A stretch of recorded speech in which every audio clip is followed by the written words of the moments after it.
Good morning, good afternoon, good evening, and welcome to another motivational word for the day. Alright, today I want to talk to you. I'd have to go back and look it up to get the exact term. But there's a type of knowledge where you only have mental knowledge of something or book knowledge. And then there's a type of knowledge where you have experience of something. And I heard one of the best examples of this with this guy who was in college. When he was in college, he had a geography class. And part of it was to study some of the features, of America or the world. And he had studied Mount Rainier. And there was going to be a test on Mount Rainier. And he studied, and he went to the library and got extra books, and he looked at everything, and he loved it. And he just, he was amazed at the encyclopedia and the articles he read about it, the pictures he saw in these articles. And he looked at all these things. And when he got to take the test, he wrote in the area about all the features of Mount Rainier, and then he flipped over the back of the paper, and he even wrote more about Mount Rainier, how awesome. And all some extra features, and maybe the apex and everything, the footprint it has. And so then one day, summer vacation comes along. So he's like, hey man, let's jump in the old van and head out to Seattle and see Mount Rainier. So his buddy goes, okay. So they drive across America. And then at one point they pull into this area and walk up to a wooden fence in like a park, and they look up, and there before this man, who had only up to this point studied it in books, was Mount Rainier. And suddenly, as he experienced Mount Rainier in reality, he was blown away. No article written could do justice. No little image in a book or a video or maps or anything could do justice to what he saw before him. The grandeur, how it dominated the skyline, how it just was beautiful. So as he experienced it in the flesh, personally, he was blown away. This is Mount Rainier. This is amazing. So his practical knowledge or his book knowledge transferred into life experience. Now, you may have a job or a hobby or something in your life you can relate this to. Where you got all the knowledge, college is classic and high school's classic for this. You got your, hey, it's first day on the job here at the career. So what's your experience? Wow, I've studied all this and I know all that and I'm ready. It's like, have you ever done this before? Well, no, but I know I'm an expert because I got A's and let's go over here and see how you do. And then they fumble and are horrible, or they're great and they nail it. So there's practical life experience, and then there's just book knowledge. Now, a great example of this is some people go to seminary and they can tell you where Jesus was born.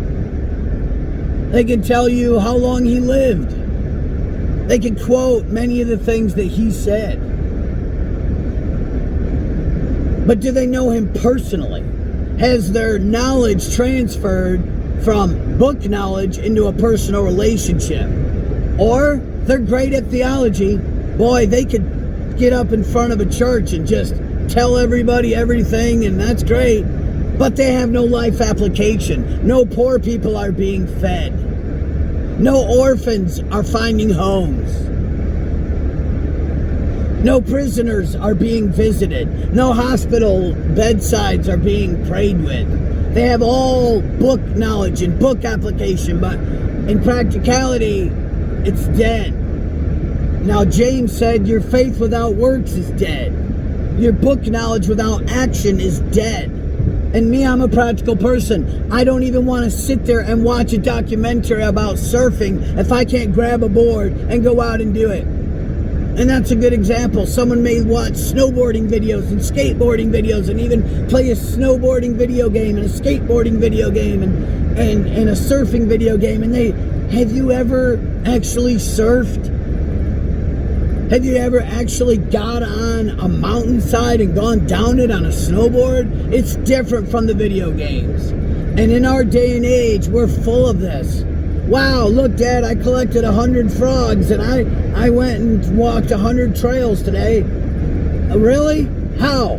Oh, on this Minecraft or this video game. Well, have you been outside and caught a real frog like I did when I was a kid? And hiked a real trail and swam in a real river and climbed and explored? Because these video games are great, but you're only feeding your mind. You're missing the life experience. So let's not be a generation that lives in the virtual world. I got 1,000 friends. Really? That's amazing. Yeah, on Facebook. How many friends you got in real life? Well, I don't know. There's 2 or 3. There's like maybe. Well, I don't know. I haven't hung out with them. I've been on Facebook all day. So let's not be that generation of deceiving ourselves, thinking we know something when we've never experienced it. Literally, I did not like watching. My surfboard sat in my room. I used to live by the beach and at the ocean. I used to surf. I did a work-study program and lived at the ocean one time. Cooking in a restaurant, very fine dining, captain's table or whatever. It was the Santa Maria in Ocean City, Maryland. And I worked at the captain's table restaurant. And man, I was best friends with a surf shop owner. And I bought a surfboard, man, and I was out there every chance I could get. I was surfing. I was living it. So then to move back to Central in the middle of the States, and landlocked, I had that surfboard sitting in my room. I couldn't even look at it. It would make me nauseated. I couldn't watch a surfing documentary. I didn't want to hear about surfing if I couldn't do it. I'm a practical person. I don't want a bunch of book knowledge. I want something that can change my life, something that can be real. So now, in reference to that, let's bring it into the spiritual here. In the Bible it says, in the last days, they will have a form of godliness, but deny the power thereof. Let's dive into what that means a little bit. Well, we go all together on Sunday. We sit in a building. We wear nice clothes. We hear a person speak. We sing songs. We close the book. We go home, like a religious formality. Do you realize in that setting, you can be connecting with the God of the universe? You're not just singing a song. You are entering into heaven itself with angels swarming around, worshiping the Almighty Creator of the universe. It is a life-changing experience to enter God's presence. You're not just going to a study hall and studying about Mount Rainier. You're visiting Mount Rainier. And Mount Rainier is powerful. You are fellowshipping with God. And they like to say in this day and age, there's no more healing of the blind. There's no more feeding of the 5,000. Yes, there are miracles. I have seen several miracles. I can attest to them. I have seen people whose arms are scaly and almost looks like modern leprosy. I had a next door neighbor and she had horrible rotting skin eczema. And I said, ma'am, I will pray for you right now. She said, okay. And I prayed for her. And then I had her put olive oil on it. And she went to the doctors and it was gone in like 3 or 4 days. And they said, oh, it must have just been an allergic reaction to the medication we had you on. We can't explain it, but the eczema's gone and whatever it is, that's good. Miracle number 2, and I have several. And God cares about everything in your life, right? Well, we had kittens one time. And this one cat was wild and ran up and clawed the one in the eye. Well, you got fecal matter digging into an eye. So this cat's eye was so infected and pussed and destroyed, took it to the vet. The vet's like, you got to humanize or euthanize this cat or its eye's gone. Just forget about it. There's nothing. We can't even do antibiotics on this. Went home, I prayed over that cat's eye. Cat's eye came back 100%. We took the cat back to the vet. He goes, what did you do? Whatever you did, keep doing it, because this is a miracle. This is amazing. Those are just physical healings. Now, the thing is, in this world, you have people climbing to the top of some temple in Tibet to find God. People seek a spiritual experience. They'll go to a seance. They'll go to the southern jungles of South America, drink some whack juice, and find their spirit animal. People want an experience. People want something supernatural. God is not just books you memorize or theology. It's practicality. It's reality. And God actually gets angry when we seek our spiritual sustainment apart from Him. One time there was a king in Israel, and he fell and he got hurt, and he was wounded, laying in his bed. And he told his assistants, go to Ekron and inquire there if I'll rise up from this bed. And as his advisors were going, a prophet of God met him and said, is there no God in Israel? Why would you inquire of Beelzebub or these false prophets or these other people? You will not recover from that bed. You're going to die there. You know, people read a horoscope. They'll go to a seance. They'll study astrology or numerology or the occult, or they'll seek out these spiritual experiences. It makes me sad because God is a spirit and He's powerful and He's real, and you can experience Him in your life, and that's really what's missing. Everything else is a counterfeit. You ask these people who get into this spirituality stuff, and sometimes with very good purposes, they're seeking something more than the earthly. They want an experience, man. They want something bigger. They want something deeper than the physical. And oftentimes it does not end good, depending on where they go to get that experience. If you go to the occult, or demonology, or witchcraft, or some of this New Age stuff, you may open yourself up to spiritual forces that are malevolent. And then normally, 89% of the time, they have to go and get a Christian or someone to get these people help from these spiritual forces that are dark or malevolent. But anyways, the premise of this message is that God is real. And it's like let's say you just have a person in your life, or there's a movie star, and you've read about him your whole life. But what if you had a chance to hang out with him and do stuff with him and be around him? That's the concept I'm getting to. So in other words, there's a couple layers of lessons going on here. Number one, don't just become the book smart master of something. Go live it. Go try it.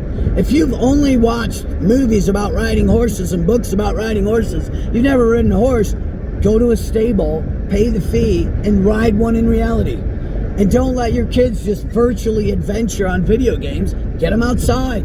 Show them what catching a real fish is like, or a real adventure on a hillside. Don't live only with virtual friends on Facebook. Go to a social group, I guess in today's thing, 10 or less, 6 feet apart. But interact, have real friends. Don't live in a virtual world. And we don't serve, He is virtually real, but don't serve a virtual God where you're disconnected from Him. He wants to, and if you seek Him enough, He will reveal Himself to you. I have had a couple life experiences where it's like Paul the Apostle. He knew all about God. He was a Pharisee of Pharisee. Maybe Gamaliel was his teacher or whatever, but he knew the Torah. He knew everything inside and out. He was a student of all that knowledge.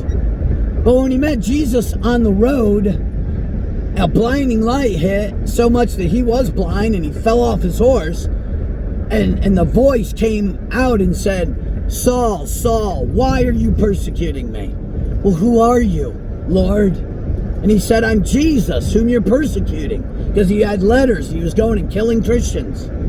Totally another sermon. But anyways, so he said, he met Jesus, God filled, and he said, all that book knowledge, all that stuff, all my degrees, all my everything, it's all a pile of nothing. All my prestige, because I finally met God for real. Now, let me say one more thing about this. Do not wait until you're on your deathbed to meet God for real. Seek him now while he may be found. I have some people in my life that are classic. They've said for a long time, I'll wait till I'm on my deathbed, then I'll get right with God. No, don't do that. And don't wait until your child is in intensive care with a swollen brain to call out to see if God's real or not. You know, and like they say in the military, there's no atheists in foxholes. Don't wait till you're in the ambulance, life and death, bleeding out. God, save me. Seek him now. So, I say all this to tell you, now, I have a practical side to this message too. You know, don't wait until your life's over to have gone surfing for real, or mountain climbing for real, or your kids to go do real stuff outside. Do it now. And don't wait to seek God. And if you seek him, he will be found by you. And the thing is, you may marginalize me if you're a non-believer. Believers get marginalized as the kooks and the crazy people because, you know, in America and in the modern age, we are a land of science and facts, right? So, to talk about God in this sense and in this context probably goes against everything you've been taught in school. Yeah, you were brainwashed. Since you were 4 years old, you were taught that we evolved from goo and there is no God. They know that's a lie, but because of the sensitive nature of religion and God, and you can't force any belief on one person, and I firmly believe that. One way or the other, we get to choose. I don't want to grow up in a society where I'm forced to believe or not believe. It's a choice. But when you take kids' minds and you completely take God out of the equation their whole life, and suddenly someone's on a YouTube video saying, seek God, he's real. And then someone may say, I heard it say the other day, because I love learning. I'm a bookworm, and I'm a sponge for learning anything new and awesome. He said, well, if it can't be tested or tried in a lab, let's not even argue about it because it's not worth it. And sometimes people may say that about God. Well, we can't see him, touch him, taste him, feel him, measure him in a lab, so let's not even have this discussion. Well, that's not true. Because what you observe with your real eyes proves that there's a God. How does that make any sense? It's probably another sermon, but there's a causality that ends in a result, cause and effect. I can see the effect. My hand's really warm, it's really hot. What's causing this? Wow, there's heat from the sun hitting it. I don't see the rays of light, but I feel my skin getting burned. Well, I have an effect. What's causing it? Well, I don't see it. The sun's not real. The sun's light's not real. No, you see the effect of something. What caused it? Open your eyes today and look outside. When you see that tree, that human being you're looking at in the mirror, that's the effect. What caused this? An intelligent creator. Now, I don't need to go deep in the weeds on this one. I've already taught this sermon, but for just point's sake, if you take, let's say I'm driving this Nissan Xterra right now. Let's just take all this car apart and throw it in a junkyard. How many hurricanes have to go through that junkyard to form this Xterra again in its functioning status right now? All right, let's take apart every car in America, throw them all in one giant junkyard, and how many hurricanes have to go through to have a fully functioning car? It'll never happen. Someone has to take it and put it together. And not only does someone have to take it and put it together, someone's got to manufacture the hood, the lights, the car. They got to take that molten steel and shape it.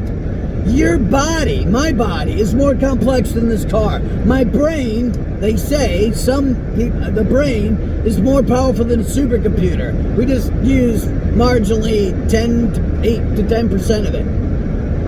So there is no way you can tell me there is not a creator. Now, they have thought about in school saying intelligent design. They put that forward. Well, we've already brainwashed everybody so far into evolution that now in college, they argue, we can't go with that, idea. And they freak out.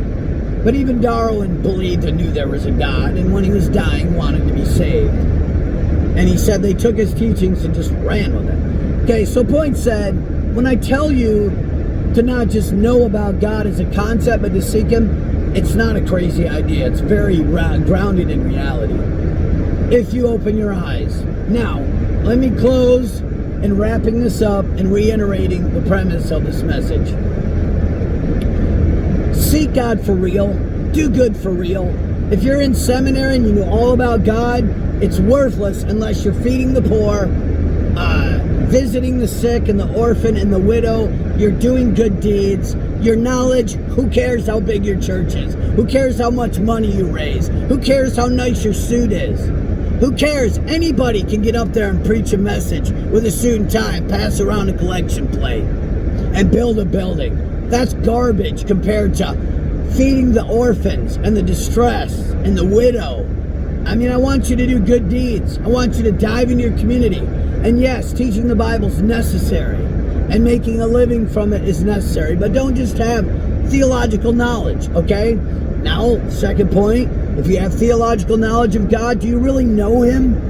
Or do you just know the Bible said he's all-powerful? Have you met him? Have you prayed? Have you spent time with him? And like I said, don't wait until your son is dying on a bed with his brain swelling in his head to meet God. Don't wait till your niece or your friend or yourself or someone's dying of a drug overdose or they're having a suicidal moment and you need God. All right? So, and just as a practical sense, don't be that guy who lives in the virtual world. 1,000 friends on Facebook, now one real friend. Watched every documentary on surfing and exploring, never surfed, never went and visited the Himalayas or the jungle. So take all of your knowledge and put it to practical use. Because really, I'm a practical person. I may not have all the knowledge or degrees or whatever, but if you ask me to go to work and get something done, it's going to get done. You don't want someone with all the book smarts, but wow, how do I do A, B, and C? Or my alternator's gone. I need to put a new one in. Just have some practical knowledge in your life, okay? So I hope you take this, internalize it, and apply it. Don't let this sermon just fall on deaf ears. Put it in application. Live your life to the fullest. You only get one life. I remember one time sitting in my room like, I'm done painting, drawing, reading books, and feeding my head. I'm going to go play tennis every day. I'm going to go for a hike every day. I'm going to go outside. I'm going to do something. And I know during the social conditions of now, but society's opening back up. So don't use that as an excuse. But get out there, live your life. All right? God is real, and you need to meet him now. Today's the day. Okay? You take care, live your life to the fullest. Hope you enjoyed this.